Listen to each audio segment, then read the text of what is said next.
पूर्णमासी व्रत कथा। पूजन सामग्री: दूध, दही, घी, शर्करा, गंगाजल, रोली, मौली, तांबूल, पूंगी फल, धूप, फूल, सफेद कनेर, यज्ञोपवीत, श्वेत वस्त्र, लाल वस्त्र, आक, बिल्वपत्र, फूलमाला, धतूरा, बांस की टोकरी, आम के पत्ते, चावल, तिल, जौ, नारियल, पानी वाला, दीपक, ऋतुफल, अक्षत, नैवेद्य, कलश, पंचरंग, चंदन, आटा, रेत, समिधा, कुश, आचार्य के लिए वस्त्र, शिव पार्वती की स्वर्ण मूर्ति अथवा पार्थिव प्रतिमा, दूब, आसन आदि। पूजन विधि: पूजन करने वाला व्यक्ति प्रातःकाल स्नान आदि से निवृत्त होकर किसी पवित्र स्थान पर आटे से चैक पूर कर केले का मंडप बनाकर शिव पार्वती की प्रतिमा बनाकर स्थापित करे। तत्पश्चात नवीन वस्त्र धारण कर आसन पर पूर्वाभिमुख बैठकर देशकालादि के उच्चारण के साथ हाथ में जल लेकर संकल्प करें। उसके बाद गणेश जी का आवाहन व पूजन करें। अनंतर वरुणादि देवों का आवाहन करके कलश पूजन करें, चंदन आदि समर्पित करें, कलश मुद्रा दिखाएं, घंटा बजाएं। गंध अक्षतादि द्वारा घंटा एवं दीपक को नमस्कार करें। इसके बाद ओम अपवित्र पवित्रो वा सर्वावस्था गतोऽपि वा यह स्मरेत पुंडरीकाक्षं स वाह्याभ्यंतर शुचिः। इस मंत्र द्वारा पूजन सामग्री एवं अपने ऊपर जल छिड़के। इंद्र आदि अष्टलोकपालों का आवाहन एवं पूजन करें। निम्नलिखित मंत्र से शिव जी को स्नान कराएं। मंदार माला कुलिजालकाय, कपालमाला किंतशिखराय, दिव्यांबराय च सरस्वती रेवा पीयूषणे नर्मदाजलय, स्नापितासी मया देवी तेन शांति पुरुषो में। निम्नलिखित मंत्र से पार्वती जी को स्नान कराएं। नमो देव्य महादेव्य सत्तम नमः। नमः प्रकृत्यै भद्राय नियताः प्रन्ता स्मताम्। इसके बाद पंचोपचार पूजन करें। चंदन, अक्षत, पुष्प, धूप, दीप दिखाएं। फिर नैवेद्य चढ़ाकर आचमन कराएं। अनंतर हाथों के लिए उपटन समर्पण करें।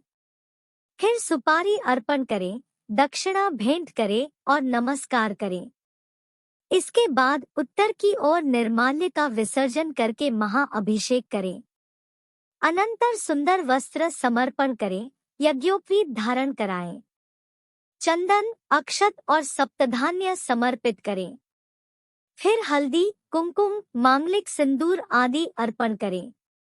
ताड़पत्र, भोजपत्र, कंठ की माला आदि समर्पण करें। सुगंधित पुष्प चढ़ाएं तथा धूप दें। दीप दिखाकर नैवेद्य समर्पित करें। फिर हाथ मुख धुलाने के लिए जल छोड़ें। चंदन अर्पित करें। नारियल तथा ऋतुफल चढ़ाएं। तांबूल, सुपारी और दक्षिणा द्रव्य चढ़ाएं।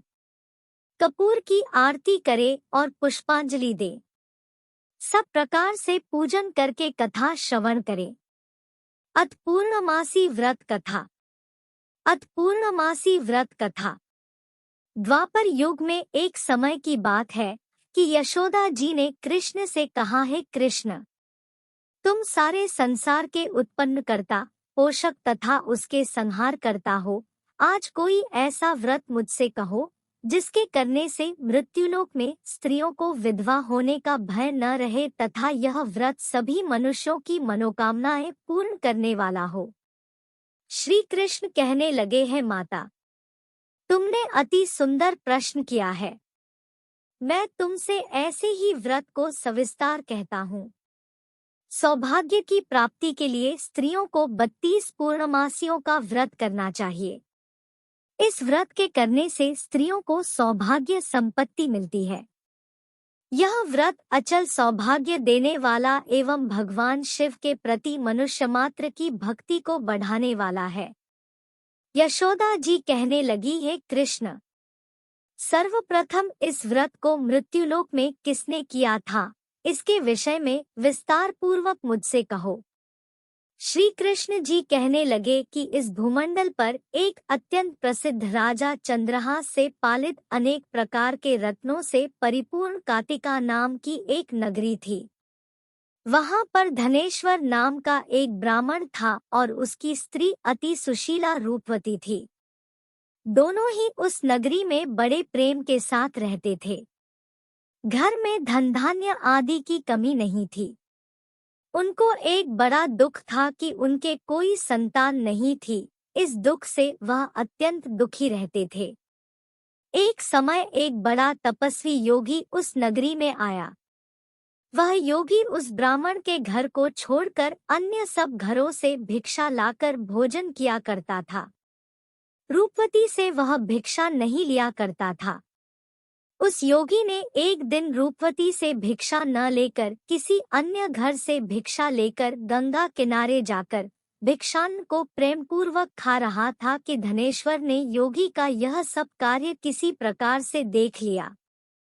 अपनी भिक्षा के अनादर से दुखी होकर धनेश्वर योगी से बोला, महात्मन, आप सब घरों से भिक्षा लेते हैं परंतु मेरे घर की भिक्षा कभी भी नहीं लेते, इसका कारण क्या है?